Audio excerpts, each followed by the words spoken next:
ಜನನಿ news ಚಾನೆಲ್ಗೆ like ಮಾಡಿ, subscribe ಮಾಡಿ, ಶೇರ್ ಮಾಡುವ ಮೂಲಕ ನಮ್ಮ ಚಾನೆಲ್ಗೆ ಸಹಕರಿಸಿ. ಹೆಚ್ಚಿನ ಮಾಹಿತಿಗಾಗಿ ಸಂಪರ್ಕಿಸಿ ಹರಿಚಿನ್.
ಬರಗಾಲದಲ್ಲಿ ಎಲ್ಲಾ ಬೆಳೆ ಹೋದ್ರೂ ಕೂಡ ಈ ಸಿರಿಧಾನ್ಯಗಳು ಬರ್ತಾ ಇತ್ತು. ಬರಗಾಲ ಇದ್ರೂ ಕೂಡ ಆರ್ಕಗಳು ಒಂದ್ಸರಿ ಬಿತ್ತರು ಸಾಕು, ಮಳೆ ಏನು ಜಾಸ್ತಿ ಬೇಕಾಗಿಲ್ಲ, ಔಷಧಿಯನ್ನು ಸಿಂಪಡಿಸಬೇಕಾಗಿಲ್ಲ, ಉತ್ಕೃಷ್ಟವಾದ ಜಮೀನೇ ಬೇಕು ಅಂತ ಇಲ್ಲ, ಯಾವುದೋ ಒಂದು ಬಾರೆ ಮೇಲೆ ಹಾಕಿದ್ರು ಕೂಡ ಆರ್ಕ ನಾವಣೆ ಇಂತ ಬರ್ತಾ ಇತ್ತು. ಇಂಥ ಬೆಳೆಗಳು ಯಾವುದೇ ಹವಾಮಾನದಲ್ಲಿ ಇರ್ಬೋದು, ಈ ಬೆಳೆಗಳನ್ನ ಬೆಳಿಬಹುದು. ಇಂಥ ಒಂದು ಬೆಳೆಗಳನ್ನ ಬೆಳೆಯೋದ್ರ ಮೂಲಕ ನಮ್ಮ ಜನಸಾಮಾನ್ಯರಿಗೆ ಇಂಥ ಬೆಳೆಗಳ ಅನುಕೂಲಗಳನ್ನ ಉಪಯೋಗಿಸೋದ್ರ ಮೂಲಕ ಮತ್ತೆ ನಮ್ಮ ಆರೋಗ್ಯವನ್ನ ಕಾಪಾಡ್ಕೋಬಹುದು ಅನ್ನೋ ಒಂದು ಭಾವನೆಯಿಂದ ಇಂಥ ಕಾರ್ಯಕ್ರಮಗಳು ಜನಕ್ಕೆ ಅರಿವು ಮೂಡುವಂತ ಕಾರ್ಯಕ್ರಮ ನಡೀಲಿ. ರೈತರು ಕೂಡ ಹೆಚ್ಚೆಚ್ಚು ಇಂಥ ಬೆಳೆಗಳನ್ನ ಬೆಳಿಬೇಕು, ಅದನ್ನ ಜನನ್ನ ಕೂಡ ಉಪಯೋಗಿಸ್ಬೇಕು ಅಂತ ಈ ಮೂಲಕ ನಮ್ಮ ಜನತೆಗೆ ನಾನು ಮನವಿ ಮಾಡ್ಕೊತಾ ಇದ್ದೀನಿ. ಹಾಗೇನೆ ಈಗ ತಾನೇ ಇನ್ನೊಂದು ವಿಚಾರ, ಈಗ ತಾನೇ ನಮ್ಮ ಜಿಲ್ಲೆಗೆ ಕೇವಲ ಒಂದು 3-4 ದಿನದ ಹಿಂದೆ ಬಂದು ಜಿಲ್ಲಾಧಿಕಾರಿಗಳಂತ ಶ್ರೀಯುತ ಪ್ರಭುಜಿಯವರು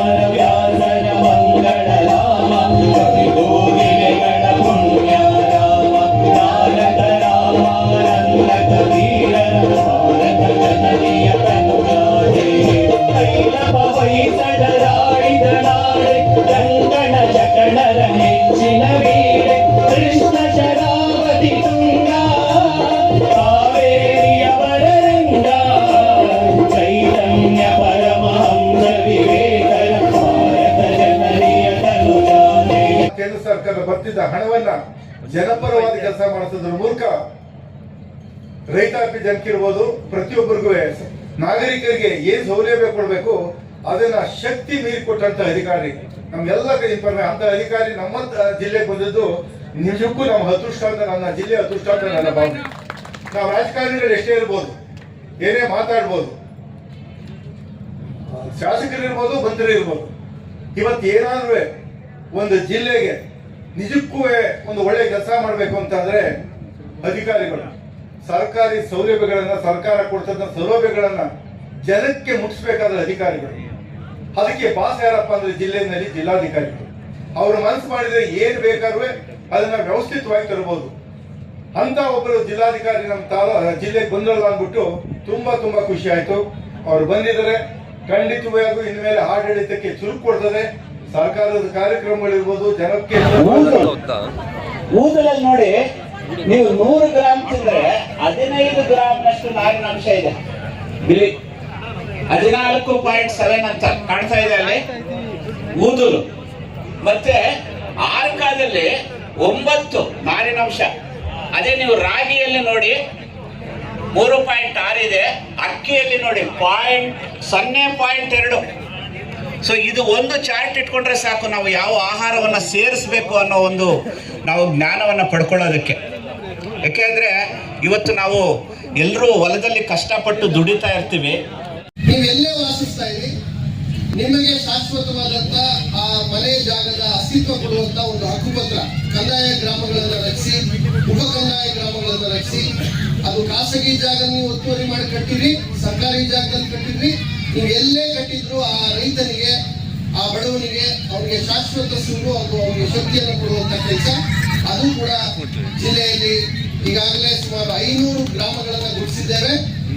ಇನ್ನು ಮುಂದಿನ ದಿನಗಳಲ್ಲಿ ಒಂದೇ ಒಂದು ಸಣ್ಣ ಜನವಸತಿ ಕೂಡ ಬಿಟ್ಟು ಹೋಗದಂತೆ 10 ಮನೆಗಳಿದ್ರೆ ಒಂದು ಜನವಸತಿಯಾಗಿ ನಾವು ಘೋಷಣೆ ಮಾಡಲಿಕ್ಕೆ ಅವಕಾಶ ಇದೆ. ಅವರಿಗೆ ಶಾಶ್ವತವಾದ ಹಕ್ಕುಪತ್ರ ಕೊಡಲಿಕ್ಕೆ ಕಾನೂನಿನಲ್ಲಿ ಅವಕಾಶ ಇದೆ. ಆ ಎಲ್ಲ ಅವಕಾಶಗಳನ್ನು ಸದುಪಯೋಗ ಪಡಿಸಿಕೊಂಡು ಆ ರೈತನಿಗೆ, ಆ ಬಡವನಿಗೆ ಶಾಶ್ವತ ಅಸ್ತಿತ್ವ ಕೊಡುವಂತ ಕೆಲಸವನ್ನು ಕೂಡ ಮುಂದಿನ ದಿನಗಳಲ್ಲಿ ಮಾಡ್ತೇವೆ ಅನ್ನೋ ಮಾತನ್ನು ಹೇಳ್ತಾ, ಸುಮಾರು 25,000 ರೈತರಿಗೆ ಒಂದು ವರ್ಷಕ್ಕೆ ನಮ್ಮ ಕೃಷಿ ತೋಟಗಾರಿಕಾ ಇಲಾಖೆಯಿಂದ ಸವಲತ್ತುಗಳನ್ನು ಕೊಡ್ತೇವೆ. ಆಧುನಿಕತೆಯನ್ನ ತಮ್ಮ ಕೃಷಿಯಲ್ಲಿ ಅವರು ಅಳವಡಿಸಿಕೊಳ್ಳಿ. ಇವತ್ತಿನ ಏನು ಕೂಲಿ ಕಾರ್ಮಿಕರ ಅಭಾವ ಇದೆ ಅದನ್ನು ನೀಗಿಸಲಿಕ್ಕೆ ತಂತ್ರಜ್ಞಾನದ ಬಳಕೆಯನ್ನು ರೈತರು ಮಾಡಿಕೊಳ್ಳಿ, ತಮ್ಮ ಆದಾಯವನ್ನು ಹೆಚ್ಚಿಸಿಕೊಳ್ಳಿ, ಬೆಳೆ ಬೆಳೆಯುವ ಪದ್ಧತಿಗಳನ್ನ ನವೀಕೃತಗೊಳಿಸಿಕೊಳ್ಳಿ. ಈ ಎಲ್ಲ ಸದುದ್ದೇಶದಿಂದ ನಾವು ಸವಲತ್ತುಗಳನ್ನ, ತಂತ್ರಜ್ಞಾನಗಳ ಮಾದರಿಗಳನ್ನ ರೈತರಿಗೆ ಕೊಡ್ತೇವೆ. ಆ ಎಲ್ಲ ಕೆಲಸಗಳನ್ನ ಮುಂದಿನ ದಿನಗಳಲ್ಲಿ ಮಾನ್ಯ ಶಾಸಕರುಗಳ ಅಪೇಕ್ಷೆಯಂತೆ ಅತ್ಯಂತ ಪಾರದರ್ಶಕವಾಗಿ ನೈಜ ರೈತರಿಗೆ ತಲುಪಿಸುವಂತ ಒಂದು ಕೆಲಸವನ್ನ ನಮ್ಮ ಕೃಷಿ ಇಲಾಖೆ, ತೋಟಗಾರಿಕಾ ಇಲಾಖೆ, ಪಶುಸಂಗೋಪನಾ ಇಲಾಖೆ, ಮೀನುಗಾರಿಕೆ ಇಲಾಖೆ, ರೇಷ್ಮೆ ಇಲಾಖೆ ಮತ್ತು ಸಾಮಾಜಿಕ ಅರಣ್ಯ ಇಲಾಖೆ, 6 ಇಲಾಖೆಗಳು ಭೂಮಿಯ ಜೊತೆ ನಿಕಟ ಸಂಪರ್ಕ ಇಟ್ಕೊಂಡು ರೈತರ ಜೊತೆ ಕೆಲಸ ಮಾಡುವ ಈ ಎಲ್ಲ ಇಲಾಖೆಗಳಿಗೆ ಶಿಸ್ತನ್ನು ತರುವಂತದ್ದು, ಅವರಿಗೆ ಸ್ಪಷ್ಟತೆಯನ್ನು ಕೊಡುವಂತ ಕೆಲಸವನ್ನು ಕೂಡ ಮುಂದಿನ ದಿನಗಳಲ್ಲಿ ನಾನು, ನಮ್ಮ ಮುಖ್ಯ ಕಾರ್ಯನಿರ್ವಹಣಾಧಿಕಾರಿಗಳು ಕೂಡ ವೇದಿಕೆಯಲ್ಲಿದ್ದಾರೆ. ಜಿಲ್ಲಾ ಪಂಚಾಯತ್ ವ್ಯವಸ್ಥೆ, ಜಿಲ್ಲಾಡಳಿತ ವ್ಯವಸ್ಥೆ ನಾವೆಲ್ಲ ಸೇರಿ ನಾನಾಗಲೇ ಹೇಳಿದಂತೆ ಮಾನ್ಯ ಸಚಿವರ ಅಪೇಕ್ಷೆಯಂತೆ ನಾವು ಕೆಲಸ ಮಾಡ್ತೇವೆ. ಜೊತೆಗೆ ರೈತನಿಗೆ ಒಂದು ಭದ್ರತೆಯನ್ನು ಕೊಡುವಂತ ವಿಮಾ ಯೋಜನೆಗಳೇನಿದಾವೆ, ಕಾಲ ಕಾಲಕ್ಕೆ ಆ ವಿಮಾ ಯೋಜನೆಗಳನ್ನು ನೋಂದಾಯಿಸಿಕೊಳ್ತಕ್ಕಂಥದ್ದು, ನಿಮಗೆ ಭದ್ರತೆಯನ್ನ ನೀವು ಕಂಡುಕೊಳ್ತಕ್ಕಂಥದ್ದು, ಈ ಎಲ್ಲ ಯೋಜನೆಗಳನ್ನ ಈ ಒಂದು ಕಾರ್ಯಕ್ರಮದಲ್ಲಿ ನಮ್ಮ ಜಿಲ್ಲೆಗೆ ನೂತನವಾಗಿ ಆಗಮಿಸಿರುವಂಥ ಜಿಲ್ಲಾಧಿಕಾರಿಗಳು ರೈತರ ಮಗ ಆಗಿರೋದ್ರಿಂದ ರೈತರ ಬಗ್ಗೆ ಹೆಚ್ಚಿನ ಕಾಳಜಿ ಇದೆ. ಅವರು ತಮಗೆ ಸಲಹೆಗಳನ್ನು ಎಲ್ಲ ನೀಡಿದ್ದಾರೆ. ಈ ಒಂದು ಕಾರ್ಯಕ್ರಮದಲ್ಲಿ ಅವ್ರಿಗೂ ಸಹ ಹೃತ್ಪೂರ್ವಕ ವಂದನೆಗಳನ್ನು ತಿಳಿಸ್ತಾ ಇದ್ದೀವಿ. ಅದೇ ರೀತಿ ಒಂದು ಕಾರ್ಯಕ್ರಮದಲ್ಲಿ ನಮ್ಮ ಮುಖ್ಯ ಕಾರ್ಯನಿರ್ವಹಣಾಧಿಕಾರಿಗಳಾದ ನವೀನ್ ಭಟ್ ಸರ್ ಅವರು ಆಗಮಿಸಿ ಈ ಒಂದು ಕಾರ್ಯಕ್ರಮನ ಯಶಸ್ವಿ ಮಾಡಿಕೊಟ್ಟಿದ್ದಾರೆ. ಅವ್ರಿಗೂ ಸಹ ಈ ಒಂದು ಇಲಾಖೆ ಪರವಾಗಿ ಮತ್ತು ಜಿಲ್ಲಾಡಳಿತ, ಜಿಲ್ಲಾ ಪಂಚಾಯತ್ ಪರವಾಗಿ ಹೃತ್ಪೂರ್ವಕ ವಂದನೆಗಳನ್ನು ತಿಳಿಸ್ತಾ ಇದ್ದೀವಿ. ಅದೇ ರೀತಿ ಈ ಒಂದು ಕಾರ್ಯಕ್ರಮದಲ್ಲಿ ನಮ್ಮ ಜಂಟಿ ಕೃಷಿ ನಿರ್ದೇಶಕರಾದ ಅಭಿತ್ ಸರ್ ಅವರು ನಮಗೆಲ್ಲರಿಗೂ ಒಂದು ನಾಯಕತ್ವದಲ್ಲಿ ಉತ್ತಮ ಕಾರ್ಯಕ್ರಮ ಮಾಡಲು ಯಶಸ್ವಿಗೊಳಿಸಿದ್ದಾರೆ. ಅವ್ರಿಗೂ ಸಹ ಹೃತ್ಪೂರ್ವಕ ವಂದನೆಗಳನ್ನು ತಿಳಿಸ್ತಾ ಇದ್ದೀವಿ.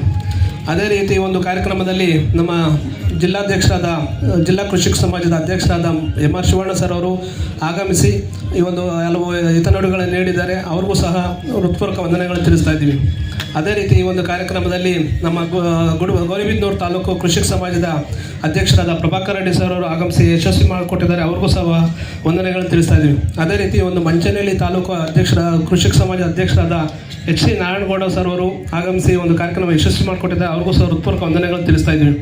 ಅದೇ ರೀತಿ ಈ ಒಂದು ಕಾರ್ಯಕ್ರಮದಲ್ಲಿ ನಮ್ಮ ಗುಡಿಬಂಡೆ ತಾಲೂಕು ಕೃಷಿಕ ಸಮಾಜದ ಅಧ್ಯಕ್ಷರು ಮತ್ತು ಜಿಲ್ಲಾ ಕೃಷಿ ಆ ರೈತ ತನ್ನ ಹಳ್ಳಿಯಲ್ಲಿ ಶಿರಾ ತಾಲೂಕಿನಲ್ಲಿ ತನ್ನ ಮನೆಯ ಸುತ್ತಮುತ್ತ ಇರುವ ಹೆಣ್ಣು ಮಕ್ಕಳು ಹಾಗೂ ರೈತರನ್ನ ಸಂಘಟಿಸಿ ಅವರು ಬೆಳೆಯುವಂತ ಈ ಸಿರಿಧಾನ್ಯಗಳ ಮೂಲಕ ಒಂದು ಹೆಲ್ತ್ ಮಿಕ್ಸ್ ಅಂತೇಳಿ ಸಣ್ಣದಾಗಿ ಮನೆಯಲ್ಲಿ, ಈಗೆಲ್ಲ ನಮ್ಮ ಮಹಿಳೆಯರು ಇಷ್ಟೊತ್ತು ಬೆಳಗ್ಗೆ ನಾವೆಲ್ಲ ನೋಡ್ಕೊಂಡು ಬಂದ್ವಿ, ಅನೇಕ ಮಹಿಳೆಯರು ಆ ಪ್ರಾಡಕ್ಟ್ಗಳನ್ನ, ಆ ಒಂದು ವಸ್ತುಗಳನ್ನ ಈಗಾಗಲೇ ಇಲ್ಲಿ ವೇದಿಕೆಯಲ್ಲಿ ಪ್ರಚುರಪಡಿಸಲಿಕ್ಕೆ ಇಟ್ಟಿದ್ದಾರೆ. ಆ ರೀತಿ ಒಂದು ಸಣ್ಣದಾಗಿ ಹೆಲ್ತ್ ಮಿಕ್ಸ್ ಅಂತೇಳಿ ಪ್ರಾರಂಭ ಮಾಡಿದ್ದು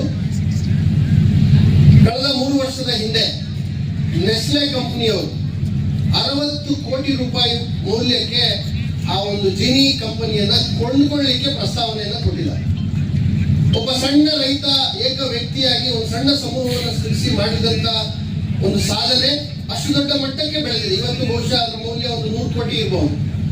ಹೊರಗಡೆ ದೇಶದಿಂದ ಆರ್ಡರ್ಸ್ ಮಾಡಿ ತರಿಸ್ತಾರೆ ಜಿನಿ ಪ್ರಾಡಕ್ಟ್ಸ್. ಅವರು ಎಲ್ಲ ರೀತಿಯ ಸಿರಿಧಾನ್ಯಗಳಿಂದ ಪದಾರ್ಥಗಳನ್ನ ತಯಾರು ಮಾಡ್ತಾರೆ. ಯಾಕೆ ಈ ಮಾತನ್ನು ಹೇಳ್ತೀನಿ ಅಂದ್ರೆ, ನಿಮ್ಮ ರಾಗಿಗೆ 20 ರೂಪಾಯಿ, ರಾಗಿ ಹಿಟ್ಟಿಗೆ 30 ರೂಪಾಯಿ, ಮೌಲ್ಯಯುತ ರಾಗಿ ಹಿಟ್ಟಿಗೆ 50 ರೂಪಾಯಿ, ಇನ್ನೂ ಮೌಲ್ಯಯುತ ರಾಗಿ ಹಿಟ್ಟಿಗೆ 100 ರೂಪಾಯಿ.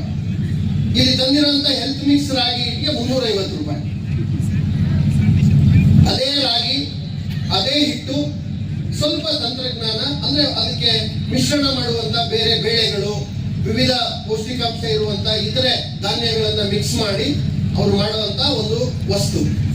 ಸೊ ರೈತರು ಕೂಡ ನಾವು ಬರೀ ಬೆಳೆ ಬೆಳೆಯೋದಷ್ಟೇ ಅಲ್ಲ ನೋಡಿ, ಇವತ್ತು ಇಡೀ ವಿಶ್ವವೇ ನಮ್ಮನ್ನ ನೋಡುವಂತ ಒಂದು ಸಹಕಾರಿ ಯೂನಿಟ್ ಅನ್ನ ನಾವು ಸೃಜನೆ ಮಾಡಿದ್ವಿ, ನಂದಿನಿ ಅಂತೇಳಿ. ಒಬ್ಬ ವ್ಯಕ್ತಿ ಮಾಡಿದ್ರೆ ಅಷ್ಟು ದೊಡ್ಡ ಸಾಧನೆಯನ್ನ ಮಾಡ್ಲಿಕ್ಕೆ ಸಾಧ್ಯ ಇಲ್ಲ. ನೀವೆಲ್ಲ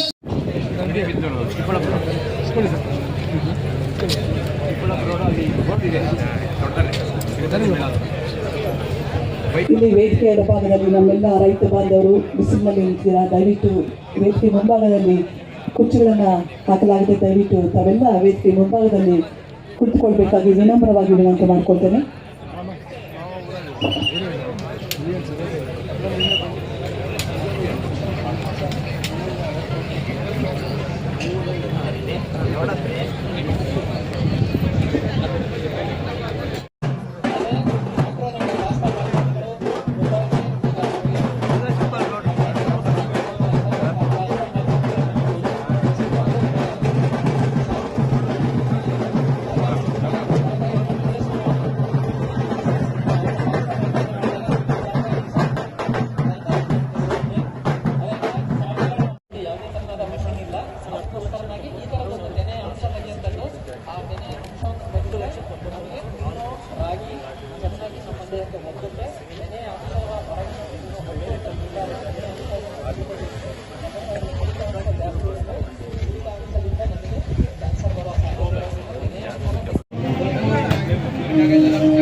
ಹಿಂದಿನ ದಿನಗಳಲ್ಲಿ ಬರಗಾಲದಲ್ಲಿ ಎಲ್ಲಾ ಬೆಳೆ ಹೋದ್ರು ಕೂಡ ಈ ಸಿರಿಧಾನ್ಯಗಳು ಬರ್ತಾ ಇತ್ತು.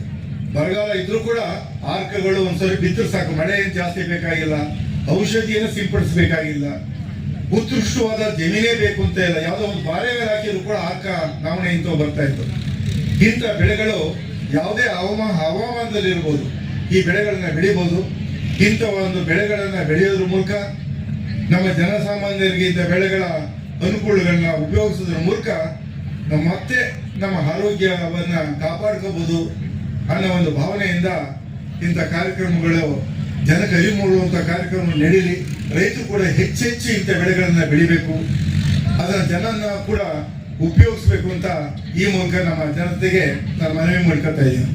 ಹಾಗೇನೆ ಈಗ ತಾನೇ ಇನ್ನೊಂದು ವಿಚಾರ, ಈಗ ತಾನೇ ನಮ್ಮ ಜಿಲ್ಲೆಗೆ ಕೇವಲ ಒಂದು 3-4 ದಿನದ ಹಿಂದೆ ಬಂದು ಜಿಲ್ಲಾಧಿಕಾರಿಗಳಂತ ಶ್ರೀಯುತ ಪ್ರಭುಜಿಯವರು ಆಡಳಿತವನ್ನು ವಹಿಸ್ಕೊಂಡಿದ್ದಾರೆ.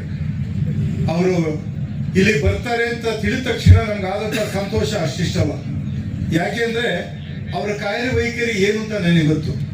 ಪಕ್ಕದ ಜಿಲ್ಲೆಯಲ್ಲೇ ಇದು ಸಿಇಒ ಕೆಲಸ ಮಾಡ್ತಾ ಇದ್ರು, ಅಲ್ಲಿ ರೈತರು ಹೇಳ್ತಾ ಇದ್ರು, ಅಲ್ಲಿಯ ಪಂಚಾಯತಿ ಅಧ್ಯಕ್ಷರು ಹೇಳ್ತಾ ಇದ್ರು, ಗ್ರಾಮಸ್ಥರು ಇವರ ಸಾಹೇಬ್ರ ಬಗ್ಗೆ ಏನ್ ಹೇಳ್ತಾ ಇದ್ರು ಅಂದ್ರೆ, ಅವ್ರು ಬಂದ ಮೇಲೆ ನರೇಗಾ ವರ್ಕ್ ನ ಇಡೀ ಹಳ್ಳಿಗಳಲ್ಲೂ ಕೂಡ ಚೈಲಿಂಗ್ ತರ ಹಮ್ಮಿ ಯಾವ್ಯಾವ ಸ್ಕೂಲ್ಗೆ ಹೋಗಿ ನೋಡಿದ್ರು ಕೂಡ ಒಳ್ಳೆ ಕಾನ್ವೆಂಟ್ ಸ್ಕೂಲ್ ಫೋಟೋಗಳೆಲ್ಲ ನೋಡ್ತಾ ಇದ್ದೆ.